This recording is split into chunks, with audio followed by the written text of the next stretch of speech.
بسم الله والصلاة والسلام على طه الأمين في كل وقت الواحين. السلام عليكم ورحمة الله وبركاته. وفتح بكاعو ودلي دبد بيدين كسلام مساء مدر جبوتي وحمان خدك تليفونك الراديو بكاعو مرتي نوغو مرتي علوس جامع عبد الرحمن عدولة أدوة تقانين عدوية جامع عبد الرحمن عدولة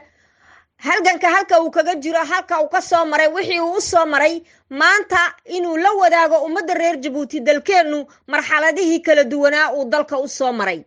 marka jaamac Cabdiraxmaan Cadoole waxaan kugu soo dhaweynayaa radio Bukaaco ku soo dhawow anaga farxad weyn bay noo tahay maanta inaan ku wareysano oo maaragtay wareysigaas ummadda reer Djiboutina daliya dibadina la qaybsadaan ku soo dhawow jaamac waan dhawahay fadxiya waan ku salaamayaa walaal waxaan salaamayaa ummadda reer Djibouti oo aan leeyahay ciid mubaarak waa wixii aynu u soo halgamnay baynu u dabaaldegaynaa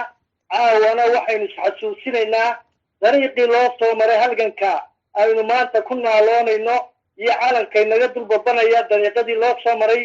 ayaynu caaw ka wada hadlaynaa marka waxa weeyaan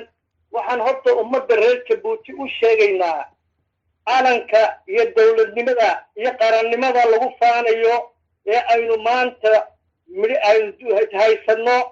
laguma helin iyadoo la hurdo lama helin iyadoo la jiifo lama helin diig baa loo daadiyey dad baa u dhintay dad baa u halgamay dad baa u badbaday oo inoo shaqeeyey ay tahay inaynu mar walbana ugu mahadnaqno oo aynu kuwa dhintayna qabrigooda ku xusno aynu u faataxayno kuwa noolna lagu ixtiraamo oo waxa ay xuquuq leeyihiin ay mudan yihiin la mariyo la siiyo waxa weeyaan horta waxaan kuu sheegayaa fadxiyaay nasiib darrada weyn ee Djibouti ka taagan Djibouti waa waddanka qura ee aad arkayso meel la yidhaahdo beerta xurriyaddu inaanay jirin waddan wal ood marto waddan wadood tagtay waxaad arkaysaa beertii xurriyadda waxaad arkaysaa dariiqii xurriyadda waxaad arkaysaa dariiqii loogu marxamay halgamayaashii uu soo halgamay dadka waxaad arkaysaa dariiqii magacyadoodii loo saaray Djibouti laakiin waa wax laga hakiyey laga gaabiyey aan idhaahdaba qayaxe waa wax la diidan yahay ilaa imika nasiib daro waxaa kala jirta waxaan kuu sheegayaa halkii habeenkii ugu horreysay 27 Juwan laga taagay calanka in badan baan dhalinyarada maanta aan garanayn waa nasiib daro iyada qudheedu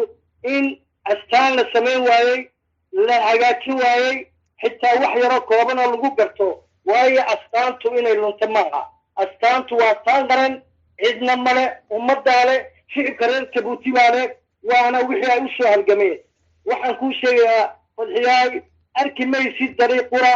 oo loo saaray 19 Mars arki maysid dariiq qura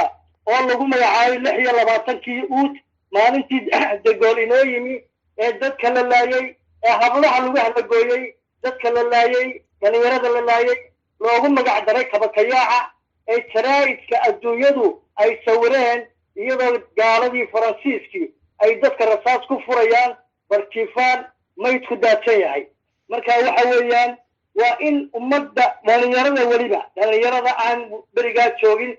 waa inaan cuqdad la qaadsiiyeen waa in loo sheego in waxa ay sida ummadaha kale inuu dalkoodu taariikh mudan leeyahay tahay in la xuso oo la dhigo oo iskuullada lagu dhigo ilaa imika waxaan ognahay inta goor ee inta taariikh la qoray la yidhi tani nama anfacaysa joojiya waxaa la doonayaa taariikh gacan ku samaysa taariikh aan jirin in la sameeyo taasina wax suuroobaysa maaha wax ummadda meel geynaysana maaha ummadda horumar haddii lala doonayo ummadda haddii la doonayo inay dadkooda jeclaadaan haddii la doonayo ninka dhalinyarada ee waddankiisa wax u soo bartay inuu dadkiisa qiimeeyo dhulkiisa qiimeeyo waddankiisa qiimeeyo waa in taariikhda loo yani maskaxdiisa laga dhaadhiyo waa inay waddaniyadu ay ka mid noqoto qalbigiisa ay ku jirto sida shaqada uu qabanayo ee ummadda uu qabanayo ee dalkiisa uu qabanayo ay tahay mid hufan wanaagsan waxaan ku sheegayaa fadxiyaal waa gartay 2008 ayaan qoray war waa in caruurta subaxdii markay iskuulka yimaadaan waa in calanka salaamaan waxa weeyaan wadaniyadda waxaa la dhisaa ilmuhu markuu yar yahay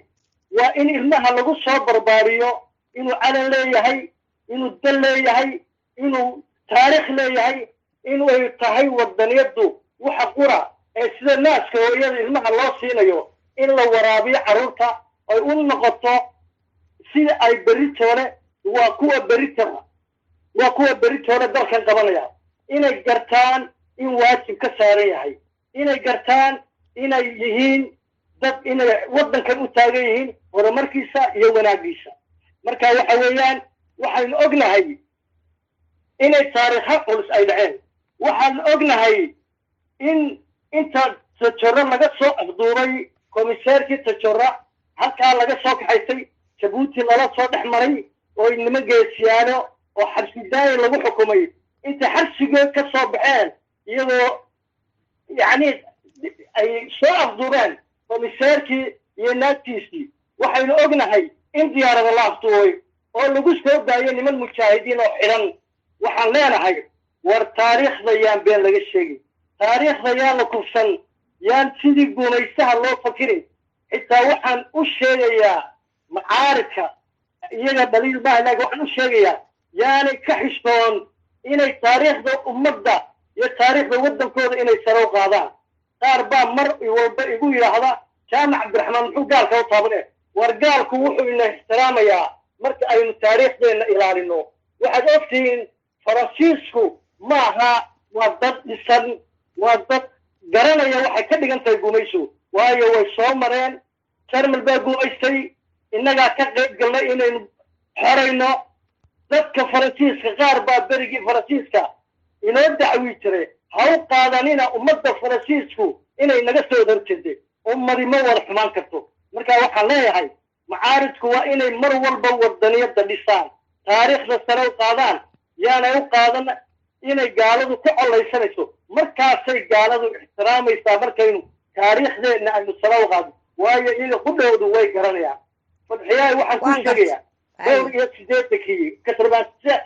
katarbansayn islaan yaroo faransiisa ayaa jabuuti timi waxay aragtay kurwaa galalooren meesha la yidhaahdo astaantii degool bay aragtay waxay igu tiri war dad wanaagsan baad jiri war taariikhdii baad noo ilaalisay bal naastaa faransiiskii waxay ka fankiraysay iyadoo dal kala joogta taariikhdeedii innagu haddaynu nahay reer jabuuti dowladda faransiiska dayn baynu ku leenahay qaan baynu ku leenahay waa kuwa maanta waa darayaan dadka maanta xukuma faransiiska waa dad fadiida waa dad garanaya waxay tahay dadnimadu waa kuwa maanta meel walba kale waanu khaldanay waa kuwa bixinaya hanaaga raaligelin waa kuwa ka bixinaya wixii ay dowladii hore faransiiska ee gumaysaa ku abtirsanaya waxay sameeyaan waxa weeyaan innagu waxaynu saynay dad faransiisa oo laynoo soo diray oo administrateer ah ummadda faransiiska ismaynu hayn marka waxa weeyaan aaway geesiyaasheeni waxaynu ognahay ilaa maanta maxamuud xarbi jaamac maxamuud boore maxamed rashiid waynu ognahay waa la dilay diyaarad ay ku dhinteen ma jirto waxaa laba baxay intii u dhaxaysay hobeelkii ay deganaayeen iyo airboortkay ku socdeen anigu berigii kambaniga waan yidhi waa in la doono lafihii waa la yidhaahdo waa raggayagii waad layseen waa la ogyahay inay dhintaan lafahoodii la siiya asaydii bay ilaa maanta dadkoodii siiyaa waxa weeyaan waa in reeraha qalbigooda la qaboojiyo si loo qaboojiyana waa in la helo lafihii iyo wixii ka hadhay waxaynu ognahay maanta in ilig lamumbo ka hadhay waa si lamumbo ajiid lagu riday in iligii maanta ay loo dagaalamayo si loogu soo celin lahaa Cote d'Ivoire Congo Kinshasa waxa weeyaan dadku taariikhdooda fadxiyaay sidaas way ilaarsanayaan adiguna waxay tahay in lagu mahadnaqo waayo waxaad u sidaa maanta aad mar walba u taagan tahay dadnimada ummadda reer jabuuti taasaana maanta aad taariikhdii aad leedahay saraha loo qaado ha laga hadlo ayaan ku leeyahay fadhiyo walaal waan gartay waxaad carabaabtay oo tidhi ninkii komiseerka ahaa ayaa laga soo afduubay tojoro isagii iyo xaaskiisa yaa soo afduubay geesiyadaasi yay ahaayeen mujaahidiintaasi yay ahaayeen dhalinta reer jabuuti ma yaqaanin jaamac cabdiraxmaanow bal carabaab oo noo sheeg magacdooda iyo magacooda saddexaad dee waxay ahaayeen fadxiyay waxay ahaayeen janaale iyo haatuf bay ahaayeen allaha u naxariisto tojoro ka soo afduubeen komiseerka markii hore waxay soo qaadeen xabsigii ay ku jireen ninkii haystee directeerka ahaa ayay albaabka ku garaaceen markay qori ku qabteen qori baa meesha loogu geeyey xabsiga dadku way isku xidhnaayeen halganka u ballaarnaa iyagoo tajaro marka uu gaalku yidhi halkoodii ku celi ay xanaaqeen ay jandaarankii toogteen ay komiseerkii bay ku qabteen intay gaalkii toogteen ayay komiseerkii ku qabteen ee soo dhaadhac markii ay soo dhaadhiciyeen komiseerkii oo taas bay u qaateen gaadhigii bay la wareegeen way kaxaysteen waxaa ka daba carartay xaaskiisii oo arkaysa marka odaygeeda la afduubay markaa waxaa dhacay in ay markay ay arkeen inay daba socoto ayay istaageen waxay dhahan orodo noo doon gaaswaal noo doon way noqotay gaaswaalkii bay u soo qaaday markay gaaswaalkii u keenteena waxay tidhi anna waa prisoneer baan ahay eena wada qaata aniga odagayga bartaa markaay marayso ayay gaaladii ka xanaaqeen waayo kol haddii qof sibiil gaadhiga ku jiro waxba lama samayn karayn halkiibay ka qaateen way qaateen dariiqay la mareen lisoneerkiibaa waxay sameeyeen helicopter baa dul socotay mar walba lisoneerkiibaa waxay sameeyeen inay isku dayaan inay ombiskaad u sameeyaan god bay qodeen counterbalake bay saareen ciid bay ku hagoogeen waxay ku talagaleen in markuu dul mariu gaadhigu hogga ku dhaco way garteen way istaageen waa loo yimi waxay dhahan mar dambe haddaad isku daydaan inaadna joojisaan wixii ka dhaca idinkaa geystay annaguna waanu dhiman labadanna waanu khaarajini halkaa markay marayso waa faraha laga qaaday bartaasay kala baxeen ilaa iyo lawicadday kala baxeen sidaasay ku badbaadeen oy u tegeen marka waxa weeyaan fadxiyaay dee waxa weeyaan dhallinyaradu inay ogaato inay taariikh leeyihiin oo aan halgankani aanay cidhayaldhayl ku iman yaan laga dhigin dhallinyaradeenna dad aan taariikh lahayn yaan cuqdad la qaadsiin waxay la mid yihiinuun dadka adduunyada unbay ka mid yihiin waan gartay jaamac waa sidaa aad u dhigtay dalkeennu taariikh buu leeyahay loo soo maray halganka dalkeennu 99kii kama bilaabmin dalkeennu marxalado xun buu u soo maray oo maaragtay waxyeelo badan ay dadkeenna ka soo gaadhay laakiin waxaa laga dhigayaa wixii oo dhan barkumataal baa laga dhigayaa waayo waxaa la doonayaa dadkan maanta xukunka haya halganka meelba kama soo gelin meelna maaragtay ay taariikh kuma ay lahayn marka ummadda dhallinyarada ah iyo dadka reer jabuuti ilaahay maanta idinku simay inaad goobjoog u ahaataan dalkeennii oo marxalad adag maraya maxaad ummadda reer jabuuti ugu baaqi maxaad ummadda reer jabuuti ee la kala qaadqaaday ee la doonaya in qabiil lagu kala kaxeeyo maxaad ugu baaqaysaa maxaadse ka odhanaysaa shalay halganka waa loo dhannaa magaca ummadda reer jabuuti baa lagu hadgamay iyadoon reer ahayn iyadoon qolo ahayn iyadoon qabiil ahayn marka maanta maxaad ugu baaqaysaa ummadda reer jabuuti waxa weeyaan fadxiyaay waa sidaa aad sheegtay waxaan qaybi oo tali waa wixii laga dhaxlay gumaysigay dhaqankiisu ahayd inuu dadka iska hor keeno inuu dadka qaybiyo laakiin waxaa guula ummaddu way ka dagaalantay in la qaybiyo mar qura iyagoo qof qura u eeg ay isu taageen oo ay gobonnimadoodii hanteen heeryadii gumaysiga iska qaadeen kuwa maantayna xukuumana waad og tahay waynu ognahay taariikhda meella kama soo galaan laakiin wax dhibaataa male cid unbaa taariikhda gashaa cid walba si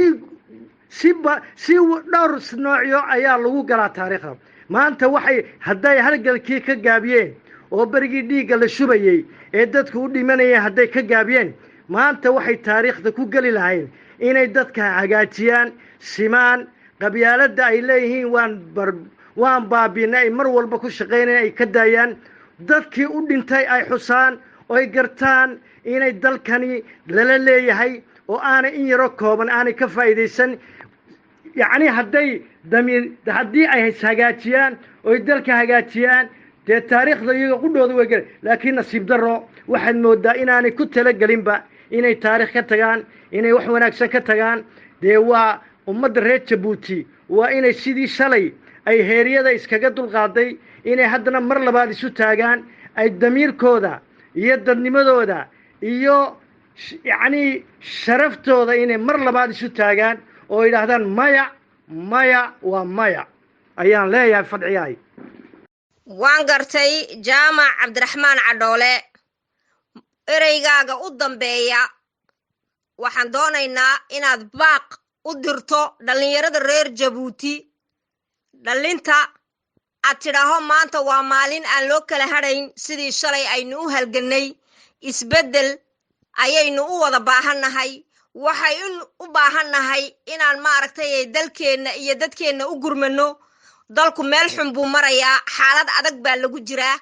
oo la doonayaa weliba in dadka indhaha laga qabto doorasho la boobay codkii dadkoo la xalaashaday marka waxaan doonayaa inaad intaana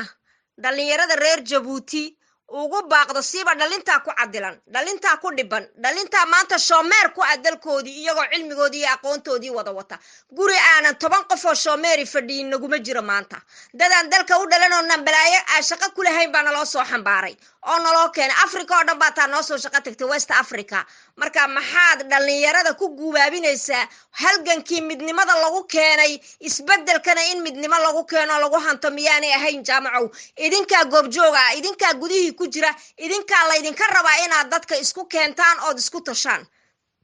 marka adaa leh hadalka jaamac yahay horta intaanan dhalinta la hadal waxaan doonayaa inaan la hadlo waalidka waxaan leeyahay war caruurtiina 10 idin dul fadhida ee bilaa shaqada laga dhigay ee yacni ku jirta xaaladda aynu wada ognahay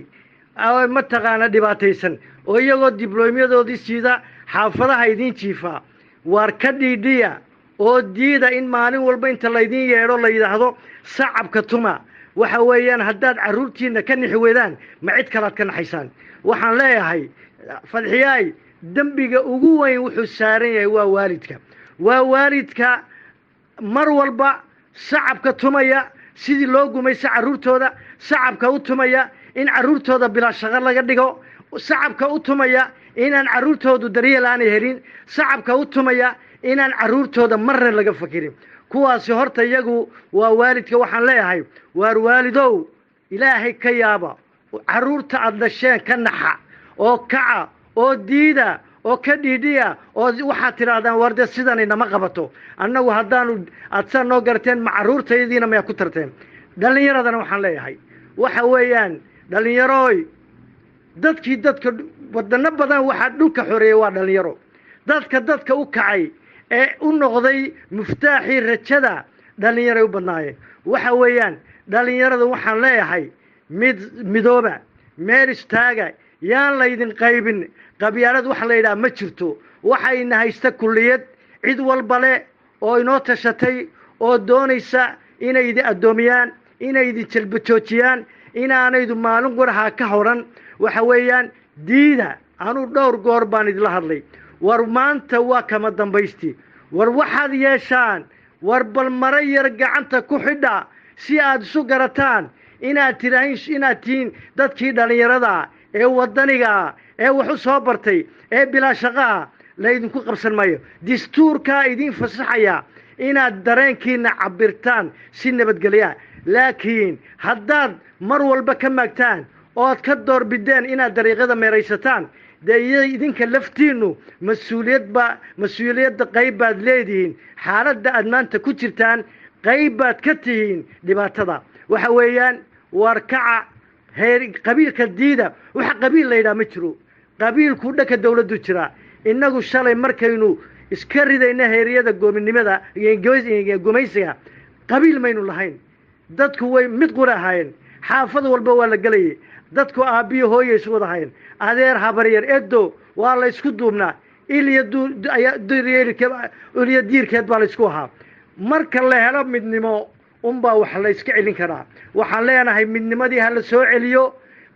waxaan leenahay kuwa kale waxgaradkana dhallinyarada ku booriya oo ka shaqeeya in ummadda la isu keeno in ummadda loo jeheeyo loo sheego wanaaggu wuxuu yahay iyo midnimadu waxay tarto waxaan leenahay 27 Juwan bay nagu soo socotaa 27 Juwan waa inay noqoto wixii ina midayn lahaa wixii isku keen dari lahaa wixii isku keen toli lahaa inaynu noqono dad mida oo meel ka soo wada jeeda oo dal mida kale oo ilaahay meel mida ku wada abuuray cidna waa sida ay Fadhiya sheegtay dad baa la inoo soo xambaaray aan iyaga iska day aabood awoodaan dhulka arag oo maanta ku raaxaysanaya wixii idinku aad ku raaxaysan lahaydeen nasiib darado inkaartaasina anigu waxaan nin iimaan la waxaan aaminsanahay in inkaartaasi dhici doonto waxba yaan lagu farxin oo la iska dhigin in ummadii la jilba joojiyay ummad lama jilba joojin karo ilaahay baa ummadda la jira